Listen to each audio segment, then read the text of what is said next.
बीच धन कितने तरह के होते हैं?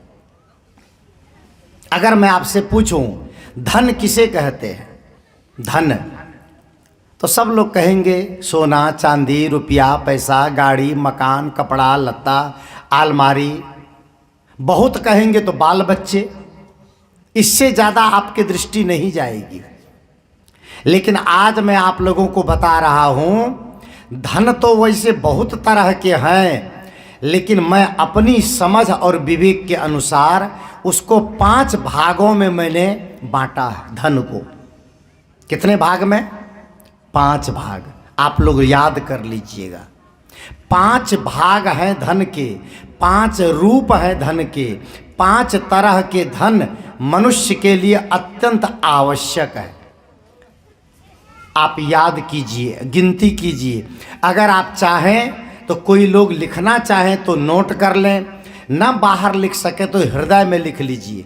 5 तरह के धन हैं। कौन कौन? पहला धन है ये जीवन धन। ये जीवन आपका धन है। इसी जीवन के महत्व को, मूल्य को समझने के लिए और धन की चर्चा होगी। पहला धन क्या है? जीवन धन। याद रखिए, अगर जीवन आपका नहीं रहेगा तो कौन सा धन आपके काम आएगा? सोचिए, आप रुपया जोड़ते हैं किसके लिए? जीवन के लिए। मकान बनाते हैं किसके लिए? जीवन के लिए। बैंक बैलेंस करते हैं किसके लिए? जीवन के लिए। बढ़िया से बढ़िया भोजन करना चाहते हैं किसके लिए? जीवन के लिए। दोस्त और मित्र बनाना चाहते हैं किसके लिए? जीवन के लिए। पति और पत्नी का भी संबंध जीवन में होता है किसके लिए? जीवन के लिए। जीवन में जो कुछ काम करते हैं अपने जीवन को सुरक्षित करने के लिए करते हैं। पहला धन क्या है? जीवन। गौर कीजिएगा, पहला धन है जीवन और दूसरा धन है परिवार। दूसरा धन का नाम क्या है? परिवार। परिवार का मतलब केवल पत्नी नहीं होता है, परिवार का मतलब केवल पति नहीं होता है, परिवार का मतलब कोई एक व्यक्ति नहीं होता है। परिवार का मतलब होता है उन व्यक्तियों का समूह जिनके बीच में आप जीते हैं। आश्रम में रहने वाले संत आश्रम परिवार है, पार्टी में रहने वाले लोग पार्टी के परिवार हैं, घर में रहने वाले लोग परिवार हैं। आप कहीं भी चले जाएं, बगैर लोगों के संग के आप जी नहीं सकते। तो जिनके साथ आप जीते हैं, जिन लोगों के बीच आप जीते हैं, उनका नाम परिवार है। और जनरली सामान्यतया सब लोग अपने परिवार में जीते। आप माँ के साथ, पिता के साथ, भाई के साथ, बहन के साथ, भाभी के साथ, भतीजे के साथ, देवरानी के साथ, जेठानी के साथ, देवर के साथ, जेठ के साथ, बुआ के साथ, फूफा के साथ, मामा मामी के साथ, चाचा चाची के साथ, दादा दादी के साथ, जिनके भी साथ आप जीते हैं वह आपका धन है। परिवार दूसरा धन है। परिवार को ठुकरा करके कितने लोग ऐसे होते हैं जो केवल अपने स्वार्थ के सिधाई में जीना चाहते हैं। जैन परंपरा में कई शाखाएं हैं। चूँकि राजस्थान में मुझे लंबे समय से रहने का अवसर मिला, राजस्थान में जैन का बहुत प्रभाव है। जैनी संतों का अधिकतम चातुर्मास राजस्थान में होता है और मुझे भी जाने का मौका मिलता है। जैन संतों में कई शाखाएं हैं। 13 पंथी, 20 पंथी, मंदिर मार्गी, अस्थानक, श्वेतांबर, दिगंबर, और उसमें भी बहुत भेद प्रभेद है। एक जैन परंपरा में बड़े ही उदात्त विचार के संत हुए हैं आचार्य महाप्रज्ञ जी, जो 13 पंथ जैन संप्रदाय के बीच के एक महापुरुष हैं।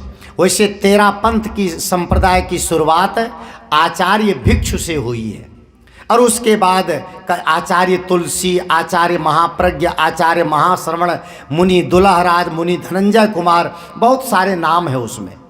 लेकिन आचार्य महाप्रज्ञ जी बहुत समर्थ महापुरुष हुए, बहुत विद्वान और बड़े अंतर्मुख और साधक। उन्होंने लिखा है 4 तरह के मनुष्य होते हैं। पहला मनुष्य स्वलक्षी, स्वलक्षी, दूसरा स्वजन लक्षी, तीसरा समाज लक्षी और चौथा सर्वलक्षी। पारिवारिक धन तो परिवार है, लेकिन कुछ लोग केवल अपने बारे में सोचते हैं, न परिजनों के बारे में सोचते हैं, न बच्चों के बारे में सोचते हैं, न माँ बाप के बारे में सोचते हैं, न भाई के बारे में सोचते हैं, न अपने आश्रितों के बारे में सोचते हैं। इसलिए उनको उसने कहा स्वलक्षी, केवल अपने बारे में सोचना, हम सुख से कैसे रहें, केवल इसी बारे में सोचना, ये स्वलक्षी है। इसको सामान्य शब्द में स्वार्थी कहा जाता है। आप जहाँ हैं आप भी खाएं और दूसरों को भी खिलाएं। सदगुरु कबीर साहब का संदेश है, जो तू आया जगत में तो ऐसा कर ले, कर साहिब की बंदगी और भूखे को कछु दे। ये है स्वार्थ से ऊपर का जीवन, सेवा का जीवन। तो दूसरा धन है परिवार, और परिवार में जो ये 4 श्रेणी है, ये चारों को जान लें। स्वलक्षी, केवल अपने बारे में सोचना। स्वजन लक्षी, केवल अपने परिवार के बारे में सोचना, अपने बच्चे का भला करना और भतीजे का भला न करना। अपनी पत्नी के लिए सोचना और भाई के पत्नी के लिए न सोचना। केवल अपने घर के लिए सोचना और भाई के घर के लिए न सोचना। आप लोगों ने ये सुना है ना कि साईं इतना दीजिए जामे कुटुंब समाए, और मैं भी भूखा ना रहूं और साधु न भूखा जाए। ये बहुत सुंदर सिद्धांत है, जीवन जीने का तरीका है। चूंकि मैंने बात वहीं से शुरू की थी, जो जानहु जग जीवना। आप खुद भी खाएं और दूसरों को भी खिलाएं। आप खुद भी जिएं और दूसरों को भी जीने का मौका दें। देखिए कितने लोग हैं, खुद तो खाते हैं पर दरवाजे पर कोई गरीब आदमी आ जाता है, कोई भिखारी आ जाता है, कोई याचक आ जाता है, तो घर से एक मुट्ठी अन्न नहीं निकलता है। आज हमारे देश में भूखमरी नहीं है, आज हमारे देश में अकाल नहीं है, आज हमारे देश में बाढ़ भी नहीं है, आज हमारे देश में सूखा भी नहीं है। इतना अनाज हो गया है देश में, भारत को दूसरे देशों में अनाज को निर्यात करना पड़ता है, एक्सपोर्ट करना पड़ता है। लेकिन आज भी कुछ लोग ऐसे हैं जो बहुत संकुचित हृदय के हैं। कुछ लोग तो साधु संतों को भी दरवाजे पर देख लेते हैं तो घर के अंदर में हड़िया कलछुल बजाने लगते हैं। कुछ नहीं है हमारे घर में, चले जा दरवाजे से। कुछ भिखारी दरवाजे पर आ जाते हैं तो भिखारी को भी कुछ लोग कहते हैं चले जाओ आगे चले जाओ, इतना बढ़िया शरीर कमा के नहीं खा सकते हो। ये सच है कि भिखारी बड़े व्यवसायी हो गए हैं। भिखारी भीख मांग करके शराब भी पीते हैं, गांजा भी पीते हैं। कुछ गुदड़िया, बिहार में गुदड़िया कहते हैं, वो आते हैं कपड़े उपड़े मांगते हैं, कहते हैं गोरखनाथ के धाम लेके जाएंगे। वो कहीं नहीं ले जाता, सब बेच करके गांजा पीता है। ये भी बात सच है। तो ऐसे लोगों को देना तो कोई अच्छी बात नहीं है, लेकिन वो अपना कर्म बिगाड़ रहा है और आप अपना कर्म क्यों बिगाड़ें। जो आपसे बन सके थोड़ा बहुत दे दीजिए। एक भिखारी भीख मांगते मांगते एक दरवाजे, 3 मंजिल का मकान था, वहाँ पहुँच गया, आवाज़ लगाता है अंदर कोई है, कुछ भिक्षा दे दीजिए। तो अंदर से आवाज़ आई कि यहाँ कुछ नहीं है, आगे बढ़ो आगे बढ़ो। 3 मंजिल का मकान था। उसने कहा यहाँ कुछ नहीं है, आगे बढ़ो। अंदर से बोला, बाहर नहीं निकला। दोबारा फिर भिखारी बोलता है, 3 मंजिल का मकान है बाबूजी, कुछ तो उम्मीद है मुझे, कुछ मिल जाएगा। फिर अंदर से ही आवाज आती है, यहाँ कुछ नहीं है, आगे बढ़ो, यहाँ कुछ नहीं मिलेगा। तीसरी बार फिर बोलता है, बाबू अंदर कोई भी है तो कुछ तो दे दीजिए, इतना सुंदर भवन खड़ा है, जरूर कुछ मिलेगा। फिर अंदर से आवाज आई, बार बार कहता हूं यहाँ कुछ नहीं है, तो क्यों खड़े हो, क्यों परेशान कर रहे हो। वो भी ढीठ था, वो खड़ा रहा। चौथी बार आवाज लगाया, बाबूजी कुछ हो तो दे दीजिए ना। फिर वो बाहर निकल के आया, गेट खोल के आया और गेट पर खड़ा होकर भिखारी से कहता है कि बार बार कह रहा हूं कि यहाँ कुछ नहीं है, चले जाओ, तो सुनाई नहीं पड़ती है। तो भिखारी कहता है, यहाँ कुछ नहीं है तो आप क्या कर रहे हैं, आप भी मेरे साथ चलिए।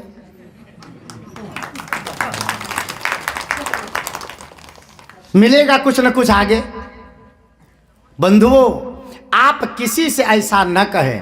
अगर आपके पास थोड़ा भी कुछ है, एक मुट्ठी निकाल के दे दीजिए, 1 रुपया दे दीजिए, और कम से कम आपके सामने वो रुपये का दुरुपयोग नहीं करेगा। बाद में जो करेगा उसका कर्म वो जानेगा। इसको कहते हैं समाज लक्ष्य। स्वजन लक्ष्य से ऊपर हो जाइए। अपने परिवार को तो जिम्मेदारी आपकी है परिवार की, लेकिन परिवार के अलावा ये समाज में आप जीते हैं।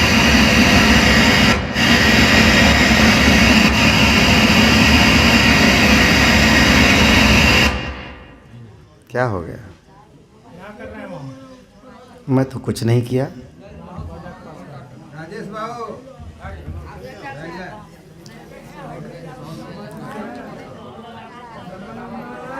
बस थोड़ा सा समय अवशेष है, थोड़ी चर्चा करके एक भजन सुनाऊंगा। वैसे भजन तो मुझे सुना देना चाहिए, लेकिन थोड़ी गले की अवस्था मेरी अच्छी नहीं संजोग से, तो नहीं तो भजन तो मैं ज़रूर गाता।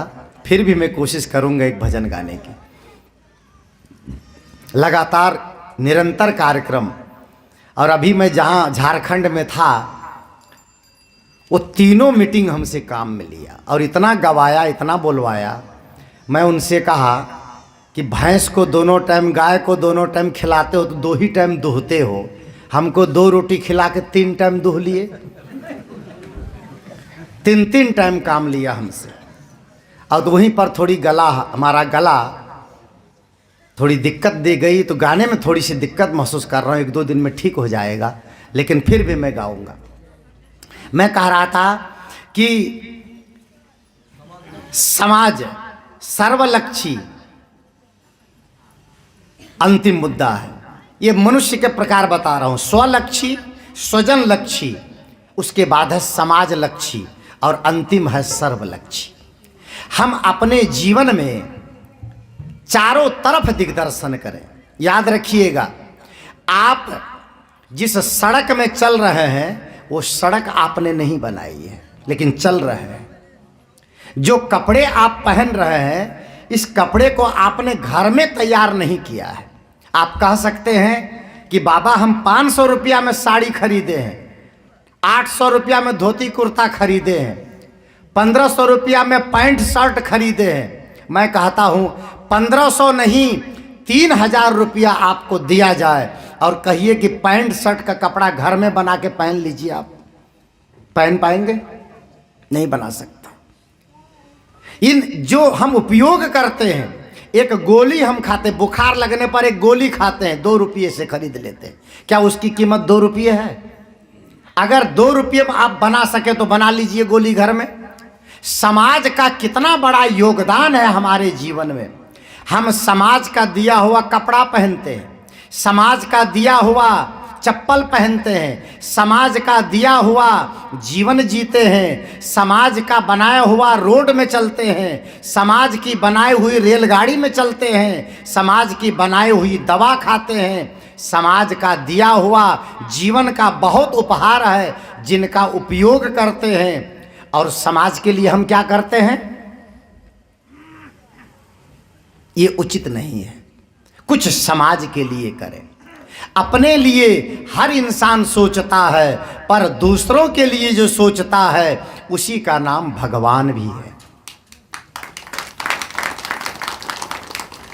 किसी के काम जो आए उसे इंसान कहते हैं, पराया दर्द अपनाए उसे भगवान कहते हैं। कभी तो करें, थोड़ा बहुत जीवन में ऐसा तो करें जिससे दूसरों को फायदा हो सके। मैं कह रहा था, पहला धन है आपका जीवन, याद करिएगा। दूसरा धन, 5 धन बताऊंगा, भूलिएगा नहीं। और कहीं मैं जिंदा रह गया और अगले साल आ गया तो मैं फिर पूछूंगा 5 धन कौन कौन बताया था। लेकिन ये भी विचित्र बात है, ये सत्संग में सुनी हुई बात 2 महीना के बाद भूल जाएगी, 4 महीना के बाद भूल जाएगी, लेकिन समधीन कोई गाली दिया है तो 10 साल तक नहीं भूलती है। पड़ोसी कोई गाली दिया है तो 10-20 साल तक नहीं भूलती है। संत की बात भूल जाती है, लेकिन किसी की दी हुई गाली नहीं भूलती है। यही हमारे अंदर में दुर्बुद्धि है। मैं कह रहा था, दूसरा धन क्या है? जीवन, परिवार। पहला धन जीवन, दूसरा धन परिवार, और तीसरा धन क्या है? तीसरा धन है आपका चरित्र। चरित्र, character is big money for human life. अंग्रेजी में कहावत है, चरित्र सबसे बड़ा धन है मनुष्य जीवन के लिए, मनुष्य समाज के लिए, मानव समाज के लिए। अच्छा, चरित्र शब्द आते ही लोग समझ जाते हैं कि चरित्र का मतलब है कि नर नारी से परहेज करना, बस इतना ही समझते हैं। पुरुष है तो नारियों से परहेज किए, पर नारी पर पुरुष से परहेज, और नारी पर पुरुषों से परहेज, पुरुष पर नारी से परहेज, संत महात्मा है तो नारी मात्र से परहेज। ये केवल एक अर्थ में, एक दृष्टि में चरित्र की परिभाषा है। चरित्र का मतलब होता है हमारे जीवन की सारी गतिविधियां। याद रखिएगा, आज मैं थोड़ी खुल के बता रहा हूं। ऐन्द्रिक नियंत्रण तो चरित्र है ही, उसके अलावा आपके पास अन्य और इंद्रियां हैं, जैसे आँख, नाक, कान, जीभ, त्वचा। इन इंद्रियों के माध्यम से जो कुछ आप करते हैं वह चरित्र कहलाता है। चरित्र बहुत विशाल अर्थ लिए हुए है। चरित्र का मतलब है आपका चलना कैसा है, आपका बोलना कैसा है, आपका खाना कैसा है, आपका सोचना कैसा है, आपका जीना कैसा है, आपका भोजन कैसा है, आपका व्यवहार कैसा है, आपकी दृष्टि कैसी है और आपकी जीवन शैली कैसी है। इन सब को मिला करके चरित्र बनता है। ये बताइए आप लोग, कोई आदमी बाल ब्रह्मचारी है, याद रखिएगा, कोई आदमी बाल ब्रह्मचारी है, पराई नारी या पराए मर्द से कोई संबंध, उसका संपर्क नहीं है, लेकिन वह आदमी चोरी करता है, वह आदमी चोरी करता है, क्या आप उसके चरित्र को अच्छा कहेंगे? कोई आदमी पराए नारी, पराए पुरुष, कोई भी नर नारी, पराए आलंबन, पराए विजात घट में कोई आकर्षण नहीं है। मर्द को नारी में कोई आकर्षण नहीं, नारी को पुरुष में कोई आकर्षण नहीं, लेकिन वो झूठ बोलता है, क्या उसका चरित्र आप अच्छा कहेंगे? बंधुओं, चरित्र का मतलब केवल ऐन्द्रिक नियंत्रण नहीं है, केवल ऐन्द्रिक साधना नहीं है, बल्कि चरित्र का मतलब है जीवन के सर्वांग अंग को, सर्वांग रूपों को लेकर व्यवस्थित कर लेना, उसे चरित्र कहा जाता है। इसलिए चरित्र आपका तीसरा धन है। चौथा धन क्या है? ध्यान दीजिएगा, चौथा धन, कितना धन बताया मैं अभी तक? 3। कौन कौन? 3 गिन ले। पहला धन जीवन, दूसरा धन परिवार, तीसरा धन चरित्र। चौथा धन याद करिए, चौथा धन है रुपया पैसा, उसके बगैर भी काम नहीं चलेगा। धन चाहिए, धन का अपलाप नहीं है। सदगुरु कबीर साहब ने कहा है, कबीर यह जग निर्धना, धनवंता नहीं कोई, धनवंता सोई जानिए, जाके राम नाम धन होए। राम नाम धन अपनी जगह पर है, उसका मूल्य है। मैंने जब जीवन की बात कही तो जीवन अकेले आत्मा नहीं है और जीवन अकेले शरीर नहीं है। सब समझ रहे मेरी बात को? जीवन अकेले आत्मा नहीं है, जीवन अकेले शरीर नहीं है। आत्मा और शरीर के मिलन काल को जीवन कहा जाता है। तो शरीर को तो हम धन मानते हैं, लेकिन आत्मा को धन नहीं मानते। और यही कारण है कि शरीर को हम समझते हैं यही मेरा रूप है, तो हम 3-3 टाइम भोजन करते हैं, नहलाते हैं, धुलाते हैं, बढ़िया कपड़े पहनते हैं, बीमार लगने पर औषधि करते हैं, सुंदर साधन शरीर को देते हैं। किसके लिए?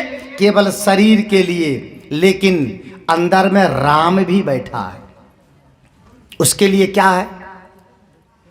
दिन में कितनी बार भोजन करते हैं? भोजन कितनी बार? बोलिए जोर से थोड़ा। कितनी बार? 3 बार। और भजन कितनी बार होता है? बोलिए जोर से थोड़ा। दूर हो जाओ, दूर हो जाओ बच्चे। भोजन कितनी बार? किसके लिए? भोजन आत्मा के लिए कि शरीर के लिए? दाल भात जो अंदर डालते हैं, रोटी सब्जी पूड़ी पकौड़ी जो भी, वो शरीर के लिए कि आत्मा के लिए? शरीर के लिए। अंदर में कुछ और भी है, उसका नाम क्या है? राम, आत्मा। उसको कौन सा भोजन देते हैं? इतनी बेईमानी हो रही है जीवन में, ये अपने साथ नाइंसाफी है। शरीर के लिए भोजन, एक भजन में गाता हूं, ये चुनरी है अनमोल, दिन दिन भजन करो। एक जगह ऐसे में गा रहा था, ये चुनरी है अनमोल, दिन दिन भजन करो। मैंने कहा सब लोग गाइए, सब गाने लग गए। एक लड़का था, वो होठ तो हिलाता था, लेकिन होठ हिलाते से लगता नहीं था ये भजन गा रहा है। मैं कहा बाबू आप क्या गा रहे हो? कहा बाबा आप अपना काम कीजिए, हम अपना काम कर रहे हैं। हमने कहा मैं तो आपको भी कह रहा हूँ गाइए, ये चुनरी है अनमोल, दिन दिन भजन करो। उसने कहा बाबा आप साधु संत हैं, आप अपने हिसाब से गा रहे हैं। ये चुनरी है अनमोल, दिन दिन भजन करो। हम जवान है, खाने पीने की उम्र है, हम गा रहे हैं ये चुनरी है अनमोल, दिन दिन भोजन करो। भजन नहीं भोजन। भोजन शरीर के लिए है और भजन आत्मा के लिए। मैं चौथे धन की बात कर रहा हूं। चौथे धन का नाम है रुपया पैसा, सोना चांदी, मकान जमीन। कहाँ बोलने लगा ये बाजा? बेचने वाला भी उसको कहीं नहीं बढ़ाएगा, साइकिल वाला बंद रहेगा या आगे बढ़ जाएगा। भोजन और भजन ये दोनों का बड़ा साम्य विषय, थोड़ा सा बड़ा ये रुचिकर विषय है। बहन जी, बेटी वो पर्चा बांटने वाली बेटी, आप बाद में बांट लेती है ना, थोड़ी देर बाद बांट लेती, लास्ट में आप बांटना जरूर। लेकिन मैं आपको रोक नहीं रहा हूँ, लेकिन मैं प्रवचन कर रहा हूँ, इसलिए थोड़ा सा लोगों का ध्यान बटेगा, बाद में बांट लीजिएगा। कुछ लोग मुझे गाली भी देंगे कि बाबा सबको हड़काते रहते हैं लेकिन जो उचित लगता वो मैं बोल देता हूँ जी। तो मैं क्या कह रहा था, ये भोजन और भजन बड़ा ही संवेदनशील मुद्दा है। एक बात और याद रखिएगा, जिसका भोजन सुंदर नहीं होगा उसका भजन सुंदर नहीं हो सकता है। जो हम भोजन करते हैं, हमारे श्रद्धेय संत श्री उमा साहब जी नेपाल से पधारे हैं और बड़े लोकप्रिय संत हैं और क्षेत्र में बड़े परिचित चेहरा है आप, और बड़ी सुंदर आहार के बारे में आप बोलते हैं, सत्संग की चर्चा करते हैं तो मनुष्य के आहार की चर्चा बढ़िया से करते हैं। मैंने कई जगह सुना है। थोड़ी चर्चा प्रसंग बसात आ गई तो याद रखिएगा, भोजन जो हम करते हैं, अगर भोजन का प्रकार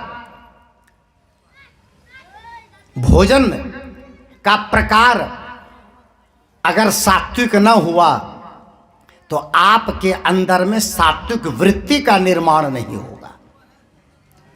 और उसके बाद जब आप राजसी और तामसी भोजन ग्रहण करेंगे तो आपकी वृत्ति राजसी और तामसी बनेगी।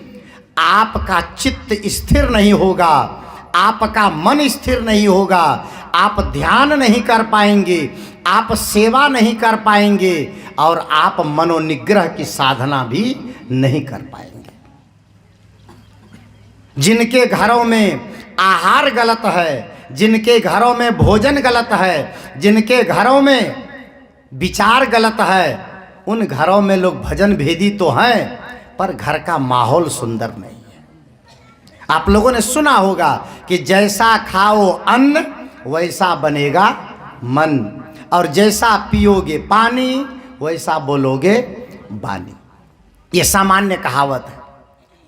कितने घरों में देखता हूं दादा दादी दीक्षित हैं, दादा दादी भजन भेदी हैं, अब पोता को कहता है तो मछली खो न दिमाग बढ़तो तोरो, मछली खो न, ऐसे कहते हैं। तुम मछली खाओ तुम्हारा दिमाग बढ़ेगा। अगर मछली खाने से दिमाग बढ़ता है, अगर मछली खाने से दिमाग बढ़ जाता है तो मछली क्या खाती है? काजू किशमिश खाती है। कौन सा दिमाग का तत्व मछली के अंदर घुस गया है? ये कितना बड़ा भ्रम है। मीन मांस मछली मदिरा अंडा शराब, ना जाने किस तरह के खान पान, मैं इधर नहीं जाऊंगा, लेकिन मैं इतना निवेदन करूंगा कि भोजन जब तक आपका शुद्ध नहीं होगा तब तक जीवन में भजन नहीं होगा। कुछ लोग सात्विक भोजन भी संतुलित नहीं खाते हैं। सात्विक भोजन भात दाल भी खाइए तो थोड़ा सा कम खाइए। अब तो गर्मी का दिन आ गया, पानी ज़्यादा पीजिए। कितने लोग ऐसे हैं उनको लगता है कि शाम को यहाँ तक न खा लें तो सुबह तक मर जाएंगे हम। ये पता नहीं कैसा भ्रम होता है, इतना खा ले। कितने लोग तो खाते हैं तो चबाते तक नहीं है। दाल भात सान के मुंह में ऐसे भरते जैसे झोरा में भर रहे हैं, थोड़ा भी नहीं चबाते हैं। क्यों ऐसा करते हैं? क्योंकि भोजन पर नियंत्रण नहीं है। एक साधु हमारे आश्रम राजस्थान में आया, बड़ा ऊंचा डील डाल उसका, ग्वालियर एमपी तरफ का था। हमारे से यफिंद्र साहब जानते होंगे। वो आए सुबह सुबह, कई साल हो गए। मैंने शरीर देख करके मुझे लगा कि इसका आहार थोड़ा ज़्यादा होगा, खुराक ज़्यादा होगी। मैंने उससे पूछा कि साहब सुबह सुबह आप आए हैं, जलपान क्या बनवा दूं? कहा रोटी सब्जी बनवा दीजिए। तो मैंने कहा कि कितना 10-15 रोटी बनवा दूं जलपान में? कहा वैसे तो मैं 70-80 रोटी खाता हूं। मैंने कहा बाबी मजाक तो नहीं कर रहे हैं, सही सच्ची घटना बता रहा हूं। उसने कहा 70-80 रोटी खाता हूं मैं, लेकिन कुछ कम कर दिया हूं डॉक्टर के कहने से। हमने कहा तो कितना पर आ गए हैं? कहा अब 40-50 पर आ गया हूं। हमने कहा जलपान कितना बनवा दें? अब कहे जितना मर्जी बनवा दीजिए। तो मैं सोचा जलपान कितना 10-15 रोटी खाएंगे। फिर भी मैं सोच करके कहीं कम ना पड़ जाए 34 रोटी बनवाया। अब सब रोटी उनको खिलाते गए, खा गए। मैं कहा और आटा सान दे साहब? कहा नहीं रहने दीजिए, नाश्ता तो हो ही गया, भोजनो तो करना है। 34 रोटी का नाश्ता कर गए वो। अब भोजन, मैं उनसे कहा कि इतना ज़्यादा आप कैसे इसको आहार बना लिए? 70-80 रोटी। उसने कहा साहब ये सच बात है, खाते खाते आदत लग गई, लोग देते गए हम खाते गए। और आदत बन गई, इतना बड़ा एक स्वभाव बन गया ऐसा। तो ये कुछ लोग होते हैं जो भोजन पर नियंत्रण नहीं करते हैं। और खास करके ध्यान करने वालों से मैं निवेदन करता हूँ, अगर शारीरिक श्रम ज़्यादा करते हैं तब तो आप दोनों टाइम ठीक से भोजन करें, पचेगा।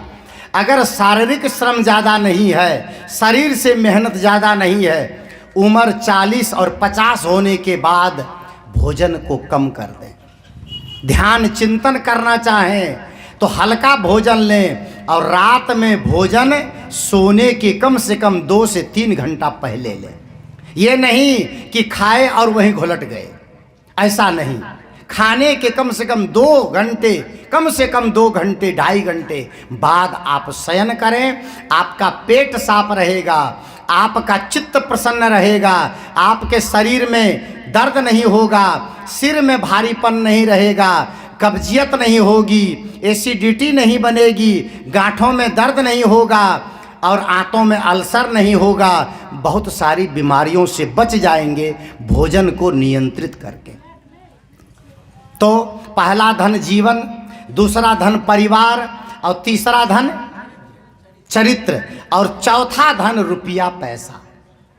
चौथा धन रुपया पैसा, सोना चांदी, यह भी धन है, रुपया भी धन है। बगैर रुपये का आपका भी जीवन नहीं चलेगा। और जो मंच पर बैठे हैं ये महात्मा, इनका जीवन चलेगा, हमारा भी नहीं चलेगा। ये कपड़ा रुपये से आता है। और आप लोग फ़ोन करते हैं हम लोगों के मोबाइल पर, बाबा कहाँ हैं, पूछते हैं ना, इसमें घंटी बजती है, इसमें भी क्या लगता है, बोलिए ज़रा ज़ोर से, क्या लगता है इसमें? पैसा लगता है रिचार्ज करने के लिए। और कुछ संतों के प्रवचन आप YouTube पे सुनते हैं, उसको डाउनलोड किया जाता है, अपलोड किया जाता है, उसमें भी पैसा लगता है।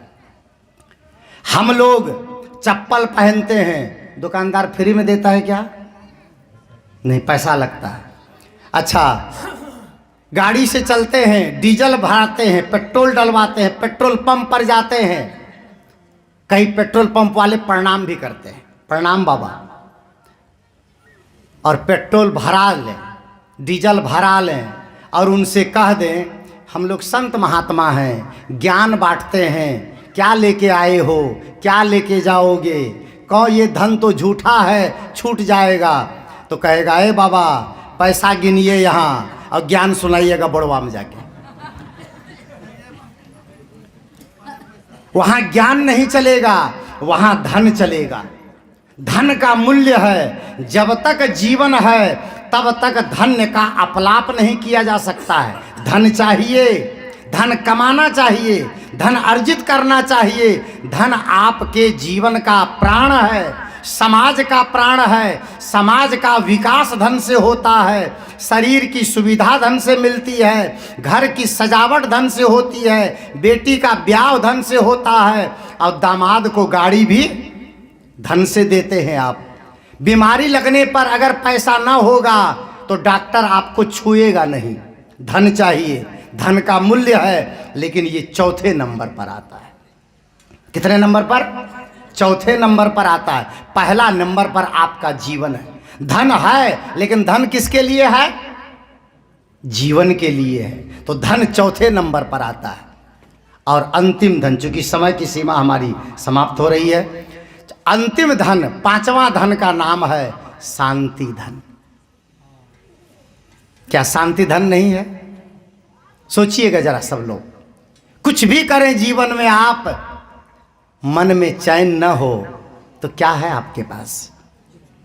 सब कुछ आपके पास है, लेकिन मन में शांति नहीं है तो क्या है? गले में सोने का चैन है और मन बेचैन है।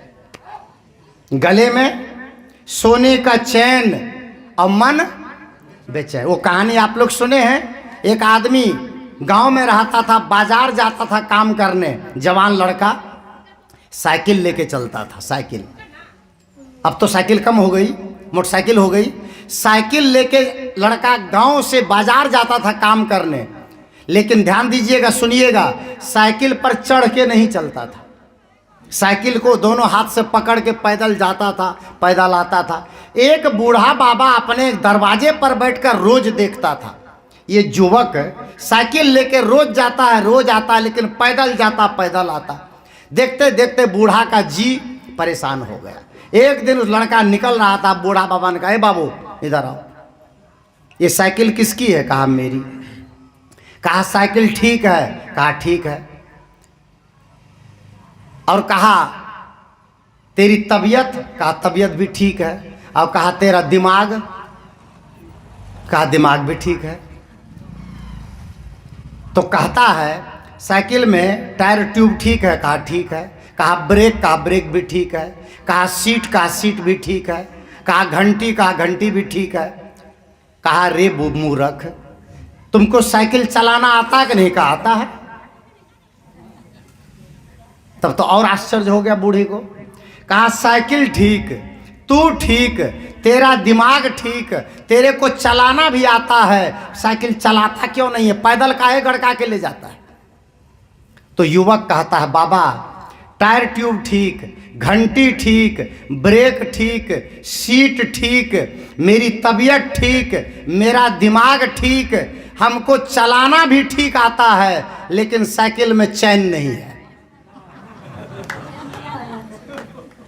साइकिल में चैन नहीं है। तब बूढ़ा बाबा ने सिर पर हाथ रख के कहा साइकिल में सब कुछ हो और चैन ना हो तो साइकिल बेकार, और जिंदगी में सब कुछ हो पर चैन ना हो तो ये जिंदगी भी बेकार। ये शांति आपका धन है। शांति कैसे आएगी?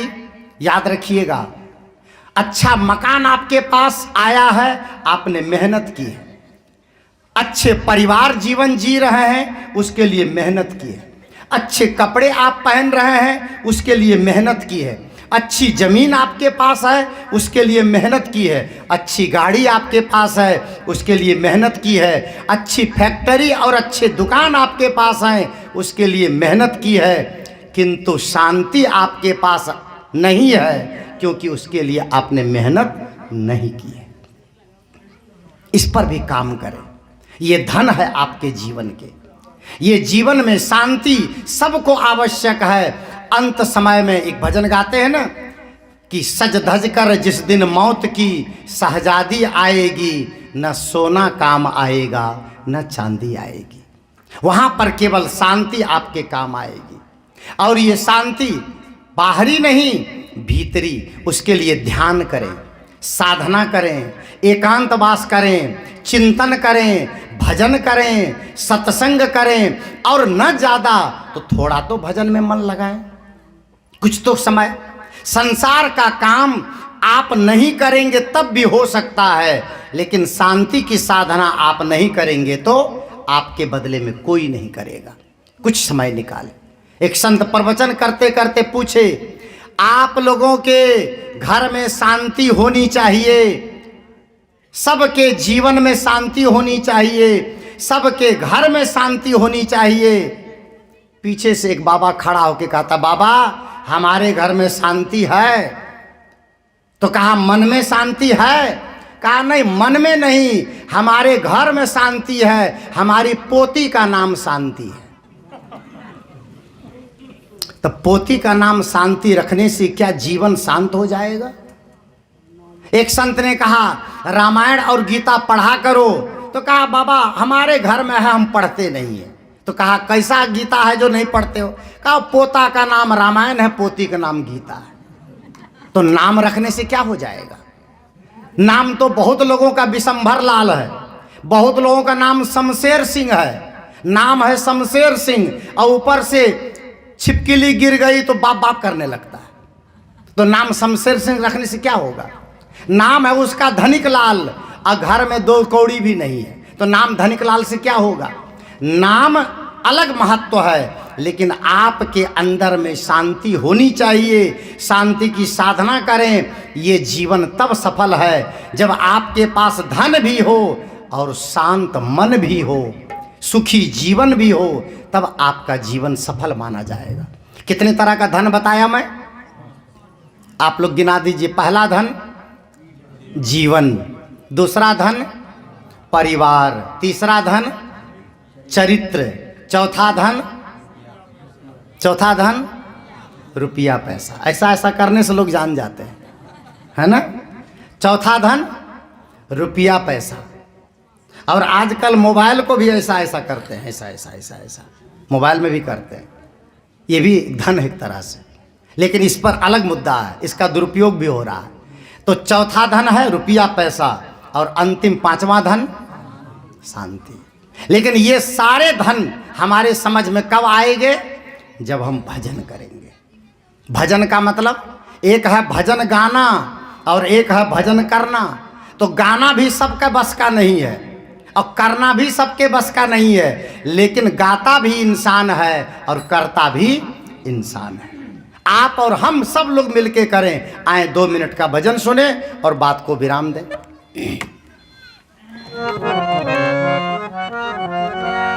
एक माइक हमें दे दें बाबू, हारमोनियम पर। इधर माइक है क्या साहब? हाँ।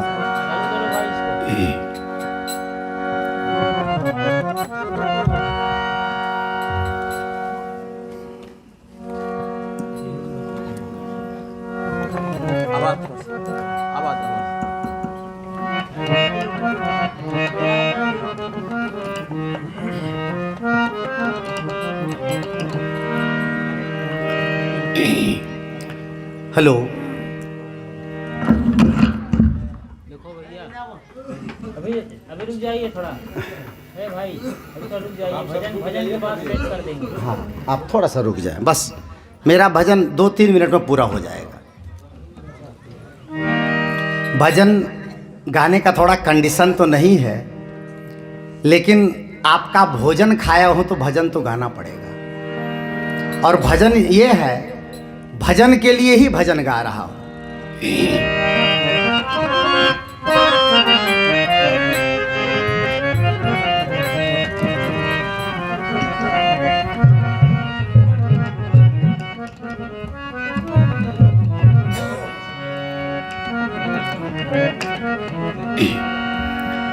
सुमिरन सुरत लगाई के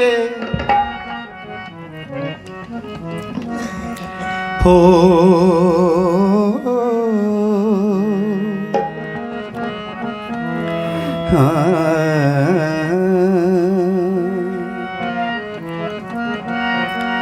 सुमिरन सुरत लगाई के मुख से कुछ ना बोल, सुमिरन सुरत लगाई के मुख से कुछ ना बोल, बाहर का पट बंद कर ले, अंदर का पट खोल।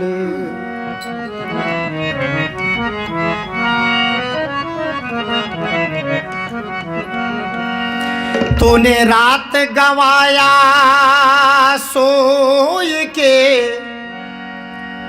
और दिवस गवाया खाए, हीरा जन्म अमोल था कौड़ी बदले जाए।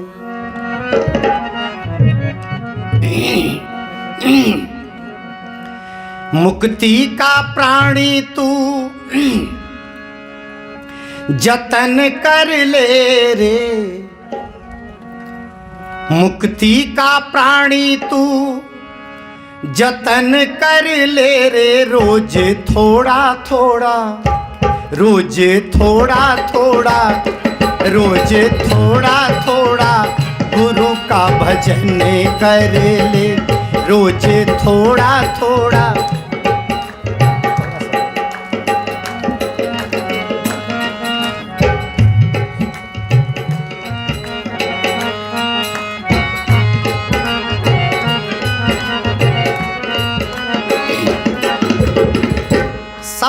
आप लोग मिल के मेरे साथ गाइए, सब लोग मिल के गाइए। सब लोग गा सकते हैं। अगर आपके जुबान है, प्रकृति ने, परमात्मा ने, सदगुरु की कृपा से मनुष्य तन मिला और बोल सकते हैं, तो एक लाइन सब लोग गाइए और न गा पाइए, रोज थोड़ा थोड़ा गुरु का भजन कर ले। इतना गा सकते हैं? सब लोग मिल के गाइए मेरे साथ। मुक्ति का प्राणी तू जतन कर ले रे, मुक्ति का प्राणी तू जतन कर ले रे, रोज थोड़ा थोड़ा, रोज थोड़ा थोड़ा, हो रोज थोड़ा थोड़ा गुरु का भजन कर ले, रोज थोड़ा थोड़ा प्रभु का भजन कर ले।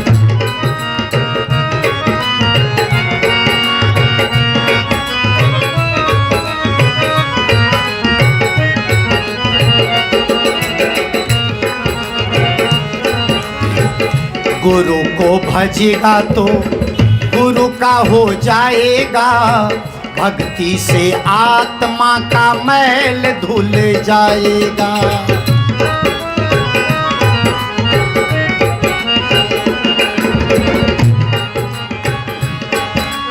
यह तन विष की बेलरी, गुरु अमृत की खान, यह तन विष की बेलरी, गुरु अमृत की खान, शीश दिए जो गुरु मिले तो भी सस्ता जान। गुरु को भजेगा तो गुरु का हो जाएगा, भक्ति से आत्मा का मैल धुल जाएगा, भक्ति से आत्मा का मैल धुल जाए। आत्मा के साथ साथ मन कर ले रे, आत्मा के साथ साथ मन कर ले रे, रोज थोड़ा थोड़ा, रोज थोड़ा थोड़ा गुरु का भजन कर ले, रोज थोड़ा थोड़ा प्रभु का भजन कर ले।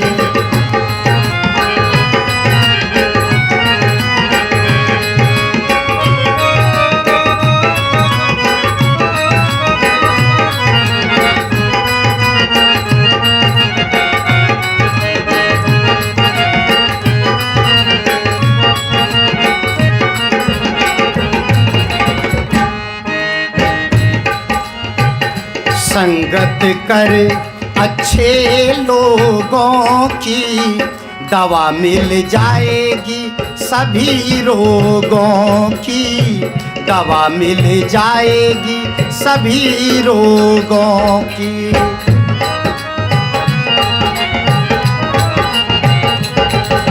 संगत से सुख उपजे हो, संगत से सुख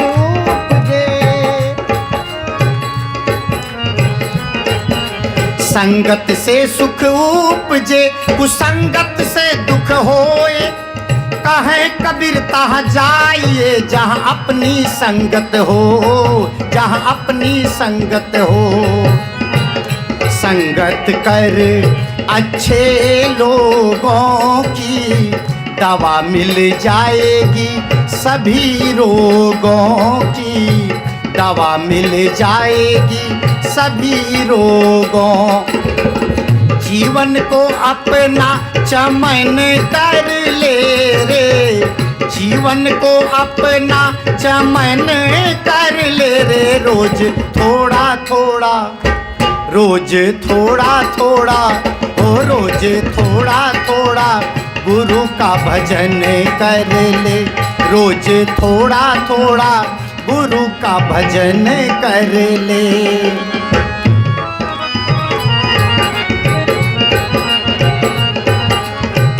संतों की जग में यही है निशानी, संतों की जग में यही है निशानी, सुंदर करम और मीठी बानी, सुंदर करम और मीठी बानी।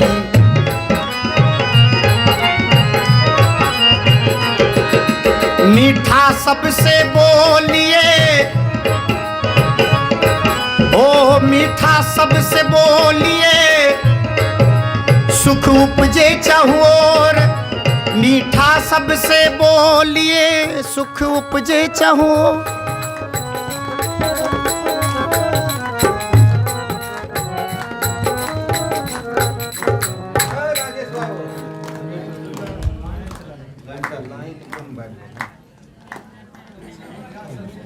मेरा समय भी हो गया।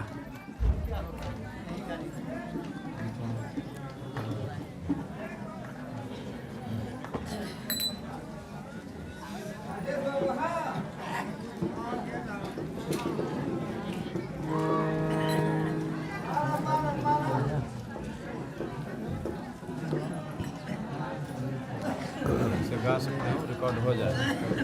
अभी सुनेंगे तो नहीं साहब जी,